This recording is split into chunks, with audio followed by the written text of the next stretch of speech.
अभी मुझे telephone line पे ज्वाइन किया है सेनेटर बहरामंद खान तंगी साहब ने, पाकिस्तान पीपल्स पार्टी से इनके ताल्लुक है। सेनेटर साहब बहुत शुक्रिया आपके वक्त का। अस्सलाम वालेकुम।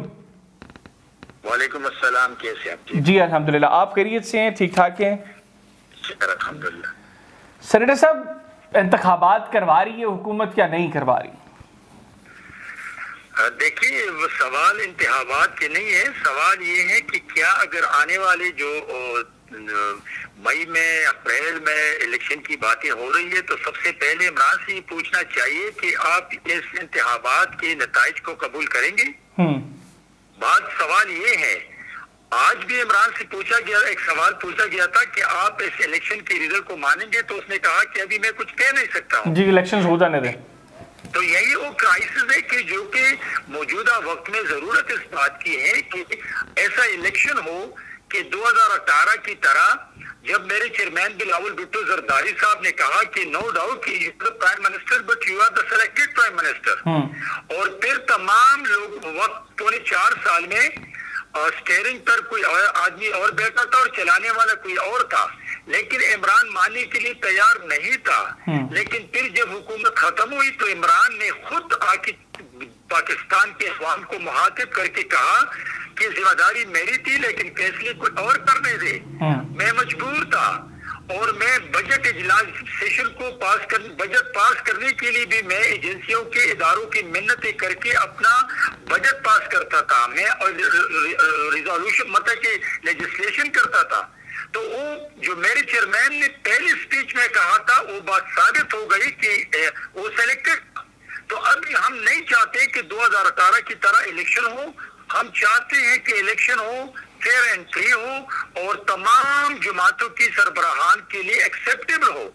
इसलिए कि मुल्क जो है ये कब तक इन क्राइसिस से बाहर नहीं निकलेगा। तो मैं समझता हूँ कि इलेक्शन की बात नहीं है कि इलेक्शन हो, हम चाहते हैं कि इलेक्शन भी हो,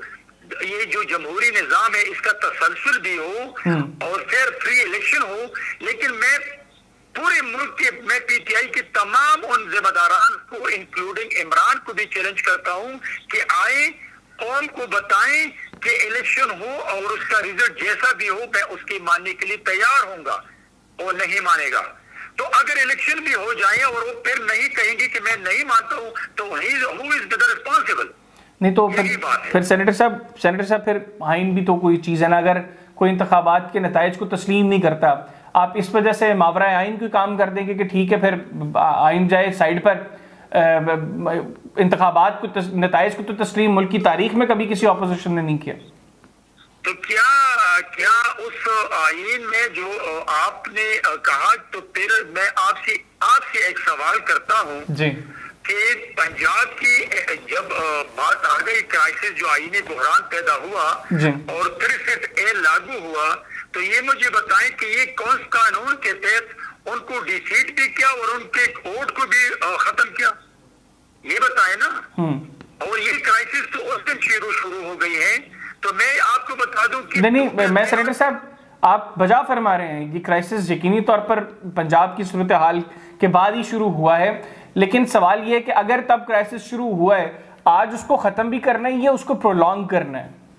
देखिए, पाकिस्तान पीपल्स पार्टी ने हमेशा डायलॉग्स पे यकीन किए हैं और पाकिस्तान पीपल्स पार्टी ने शहीद जुल्फ़िकार भुट्टो की जुडिशरी मर्डर को भी बर्दाश्त किए हैं। लेकिन क्या वो शहीद जुल्फ़िकार भुट्टो साहब के रेफरेंस को अभी तक है 10 साल से? तो हम तो चाहते हैं कि एक दफा ये फैसला होना चाहिए कि जो आला अदलिया है वो, अगर आज फुल कोर्ट का डिमांड है वकला बरादरी का, बार काउंसिल का, तमाम जमातों का, हुकूमत का, तो मैं समझता हूं एज ए पार्लियामेंटेरियन कि अगर आज सुप्रीम कोर्ट फुल कोर्ट का फैसला करे और जो फैसला आए ताकि कम्युनिटी को, ताकि जनरल मासेस को, ताकि किसी जमात के लीडर को उंगली उठाने की नौबत ना हो, और ये जो जिद अना और हटदर्मी चीजें सामने आ चुकी हैं जो अवाम के को उंगली उठाने का मौका मिल चुका है, ये खत्म हो जाए और ये आईनी बहरान भी खत्म हो और पाकिस्तान जो इकोनॉमी के लिहाज से जो इस वक्त मुख्तलिफ हालात है, मुश्किलात में गिरा हुआ है पाकिस्तान को, इनसे निकले और हम आगे की तरफ बढ़े। पाकिस्तान पीपल्स पार्टी ने तो हमेशा इस चीज पे यकीन किया है कि बैठे और मुज़ाकरात करके आगे बढ़े। और आपको याद है जी आप मुकम्मल कर लें। आपको याद है कि जब बिलावल साहब और मेरे लीडर जनाब आसिफ अली जरदारी साहब खड़े होकर कहा कि इमरान आप आगे बढ़े, हम आपका साथ है, आप कानून साजी करें, आप लेजिस्लेशन लिया है इस मुल्क के लिए, आईन के लिए, दस्तूर के लिए, पार्लियामान के लिए, हम आपका साथ दे रहे हैं। लेकिन उस वक्त उस वज़ीर-ए-आज़म ये कहते थे कि ये एनआरओ मांग रहे, तो हम उस वक्त भी तैयार थे और उस वक्त भी इमरान बात पे थे उनको मैचिस की मीटिंग में अपोजिशन को पेश करने से और अपोजिशन लीडर से हाथ मिलाने से। और आज भी, आज आपको पता है कि 24 घंटे से कह रहे कि हम मुज़ाकरात के लिए तैयार है, but now he is not trustable. अब वो मुज़ाकरात की बातें कर रहे हैं, अब आप लोग नहीं ना तैयार हो रहे, तो जो रविश उनकी थी अब वो रविश आप लोगों की हो गई है। नहीं, वो सीरियस बने, उसके अंदर अभी भी सीरियसनेस नहीं है। वो एक तरफ कह रहे कि पीडीएम वाले मेरे और फौज की लड़ाई चाहते हैं, तो अगर इसके रवैया सही है और ये सीरियस हो तो ये ऐसी बातें जब न्यूयॉर्क में, जब वाशिंगटन डीसी में, यूरोप में और लंदन में जो बड़े बड़े फ्लैग्स और बैनर लगाए हैं, वो ट्रकों को किराए पे लिए हैं और बॉन्ड्स और डॉलरों में उनके किराया देते हैं और उस पे फौज के खिलाफ नाजेबा अल्फाज लिखे हैं, तो ये मुझे बताएं कि ये फ्लैक्सेस और ये बैनर लंदन और यूरोप और वाशिंगटन और वर्जीनिया में और मैरीलैंड में ये जो बैनर लगाए हैं, ये पीडीएम ने लगाए हैं या पीटीआई के लोगों ने लगाए हैं? अगर उस वक्त तक मुज़ाकरात मुमकिन नहीं है जब तक ये अपने रवैये में सियासत ना लाए, जब ये सीरियस ना हो, तो मुज़ाकरात इस ऐसे लोगों से आप कैसे कर सकते हैं? नहीं तो फिर बगैर मुज़ाकरात के आप चीज़ों को आगे कैसे लेकर चलेंगे? अगर आपने फॉर इंस्टेंस आप चाहते हैं कि इंतखाबात वो हों जो तमाम पॉलिटिकल पार्टीज़ को जिनके नताइज कबूल हों, आप मुज़ाकरात के बगैर किस तरीके से एक ऐसा सेटअप फॉर्म कर सकते हैं जो ऐसे इंतखाबात करवाएं? हम ये चाहते हैं कि अभी भी वक्त है,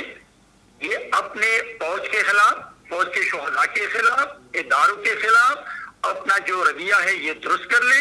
कौम से माफी मांगे। पाकिस्तान के खिलाफ जो साजिशी लेटर से लेके आज तक इसने पाकिस्तान को पूरी दुनिया में बदनाम किया, पूरी दुनिया के को लेटर्स लिखे, इस पे कौम से माफी मांगे।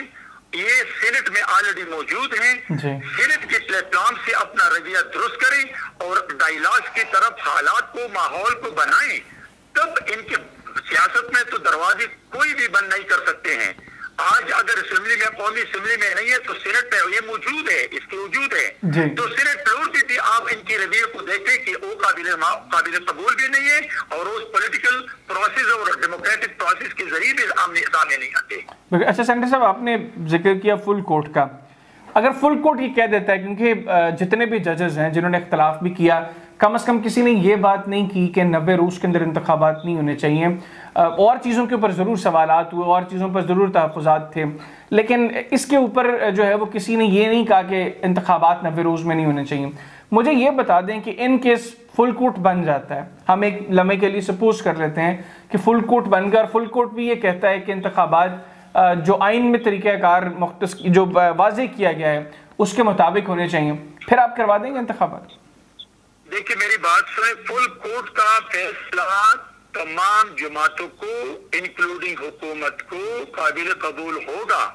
और आला अदलिया के साथ बहाल हो जाएगा। इस वक्त जो उंगलियां उठी हैं वो उंगली नहीं उठेंगे और फुल कोर्ट का जो फैसला है वो तो प्राइम मिनिस्टर साहब ने भी और मेरे चेयरमैन बिलावल भुट्टो जरदारी साहब ने कहा है कि हम फुल कोर्ट के डिसीजन को मानेंगे, लेकिन अभी भी अगर डेट दी है तो क्या 90 डेज के अंदर ये डेट आती है? यही तो वो बात है, यही वो तो सोच है कि लेकिन वो उसमें तो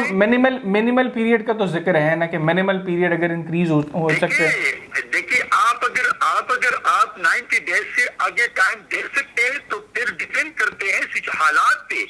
और वो हालात आपके सामने है कि अगर इकोनॉमिक फाइनेंशियली क्राइसिस है, अगर दहशतगर्दी के हालात ठीक नहीं है, तो फिर आप इट मीन्स कि अगर आप 90 दिन से ज्यादा दे सकते हैं तो फिर हालात को सामने रखकर आप दे देंगे। तो सेनेटर साहब 2008 में दहशतगर्दी के हालात इससे ज्यादा स्वेर थे, 2013 में भी कि बहुत चले, 2013 में तो हालात बेहतर थे अल्हम्दुलिल्लाह, 2008 में तो हालात बहुत अच्छे नहीं थे, इंतखाबात तो तब भी हुए थे। तो इस तरह तो अगर हालात को मद्देनज़र रखते हुए इंतखाबात का फैसला करेंगे, और मईशत का जो आपने जिक्र किया उसमें तो ये भी बातें हो रही हैं कि गवर्नमेंट डेलिबरेटली IMF की डील को जो है वो डिले कर रही है ताकि मुआशी हालात ठीक ना हो, और ये जो एक्सक्यूज़ है कि मुआशी हालात ठीक नहीं है, ख़त्म ना हो जाए, तो ऐसे तो फिर अगले 100 साल भी चलते रहे मामला फिर नहीं है। देखिए, जहाँ तक 2008 की बात आपने की है और मेरी शहीद बीबी की लाश जनाब आसिफ अली जरदारी साहब और बिलावल भुट्टो जरदारी साहब के सामने पड़ी थी, तो उसी वक्त करवाए ना आप लोगों ने इलेक्शंस, हुए ना इलेक्शन। अल्लाह देखिए, अल्लाह न करे, उस वक्त भी पाकिस्तान छपे का नारा लगाया, और जो कि दुखी था उसी वक्त जरदारी साहब, और हमने इलेक्शन बाइकाट किए, और उससे बीबी की शहादत से पहले मेरी लीडर बीबी ने नवाज शरीफ ने इनकार किया था शहीद बीबी की शहादत के बाद, लेकिन जरदारी साहब ने उनको कहा कि नहीं, आप इलेक्शन में हिस्सा ले। पीपल्स पार्टी तो इलेक्शन से न भागने वाली जमात है, और पीपल्स पार्टी जिस वक्त भी जहां पर भी इलेक्शन होती है, हम चाहते हैं कि तमाम जमातें इलेक्शन में हिस्सा ले, और हम माइनस पे यकीन रखने वाली जमात नहीं है। लेकिन इस वक्त जो हालात हैं, आईनी बहरान से निकलने के लिए वाहिद रास्ता है कि फुल कोर्ट बने और उसके फैसलों को तमाम साथियों को एक्सेप्टेबल होगा। लेकिन इमरान की जो सोच है, तो वो मेरे ख्याल में वो सियासी भी नहीं है और जमहूरी भी नहीं। सेनेटर साहब, फुल कोर्ट का जो भी फैसला होगा वो भी आइन के मुताबिक होगा। अगर फुल कोर्ट ये कह देती है कि इंतखाबात करवाएं, और फिर आप लोग किस तरह मौशी हालात को दिनों में ठीक कर देंगे? फिर किस तरह को अगले चंद रोज के अंदर मुल्क में दहशतगर्दी पर काबू पा लिया जाएगा, जो अभी नहीं कर पा रही हुकूमत, वो फुल कोर्ट के इसी फैसले के बाद कर लेगी? देखिए, जहां तक आप लफ्ज़ इस्तेमाल करते हैं अगर, तो मैं अगर को इस्तेमाल इसलिए नहीं करता हूं कि सियासत में मफरूजात पे हम सियासत नहीं करते हैं। सही, ये फुल कोर्ट बने, फुल कोर्ट का फैसला दे दे, और फिर उसी वक्त फुल कोर्ट जो फैसला करेंगे वो सबको काबिल कबूल होगा। अच्छा सेनेटर साहब, आखिर में बताइएगा, बिलावल भुट्टो जरदारी साहब बड़ा कैटेगोरिकली ये कह रहे थे कि ना एक दिन पहले इंतखाबात ना एक दिन बाद, तो अब पंजाब और KPK के अंदर इंतखाबात को डिले जो किया जा रहा है, इसमें जितना गवर्नमेंट की जो इंटेंशन है उसमें जितनी नून लीग की इंटेंशन शामिल है उतनी पीपल्स पार्टी की भी हैं, तो बस इसका मतलब है कि वो जो बयानात हैं वो बयानात की हद तक महदूद हैं चीज़ें, प्रैक्टिकली हम वही करेंगे जो हमें बेहतर लग रहा है। नहीं, देखिए, बिलावल भुट्टो जरदारी साहब की पार्लिमानी सियासत को जब देख लें, लास्ट जब बीबी शहीद हो गई तो 5 साल हुकूमत में थे, वो को चेयरमैन बन गया था, और फिर 5 साल नवाज शरीफ की हुकूमत में अपोजिशन में थे। लेकिन 5 साल जो बिलावल भुट्टो जरदारी साहब की पार्लिमानी सियासत है, आप उनको सामने रखें, और 1 साल वो एज ए फॉरेन मिनिस्टर उसको सामने रख ले, तो मेरे ख्याल में बिलावल भुट्टो जरदारी साहब की सियासत इस वक्त पाकिस्तान के 22 करोड़ आवाम उसकी सियासत को देखते हैं, और वो पाकिस्तान की और पार्लियामान की और जमहूरियत की भी बात करते हैं। लेकिन अगर वो बात करते हैं तकरीर में, तो ये देखिए, उसकी तकरीर उसी वक्त लोगों को गलत नजर आती है, लेकिन जब आगे देखे तो फिर कहते हैं कि बिलावल भुट्टो जरदारी साहब सही कह रहे हैं। मैं कह रहा हूँ कि बिलावल भुट्टो जरदारी साहब हो या इस हुकूमत हो, वो एक पिच पे हैं, और वो इलेक्शन हो फुल कोर्ट के डिसीजन के बाद, या बिलावल इस वक्त जो अगले की तरफ उंगली उठी है, तमाम चीजें कंसेंसस हो। इस वक्त जो सुप्रीम कोर्ट के जजेस तकसीम है, ये पाकिस्तान के लिए और आला अदलिया के लिए नेक शुगुर नहीं है। हम नहीं चाहते कि इदारे तकसीम हो, हम नहीं चाहते कि इदारे कमजोर हो, हम चाहते ये भी नहीं चाहते कि पर्दे वाहिद का फैसला हो। हम चाहते कि कंसेंसस से, फुल कोर्ट से, और सुप्रीम कोर्ट आला अदलिया के तौर पे एक रोल प्ले करे और पाकिस्तान को आईनी बहरान से निकाले। बिल्कुल ठीक हो गया, बहुत शुक्रिया सर, आपने प्रोग्राम के लिए खुसूसी तौर पर वक्त निकाला। नाज़रीन, पाकिस्तान पीपल्स पार्टी के सीनियर रहनुमा सेनेटर बहरामंद खान तंगी साहब हमारे साथ टेलीफोन पर मौजूद थे, उनकी गुफ्तगू आपने सुनी।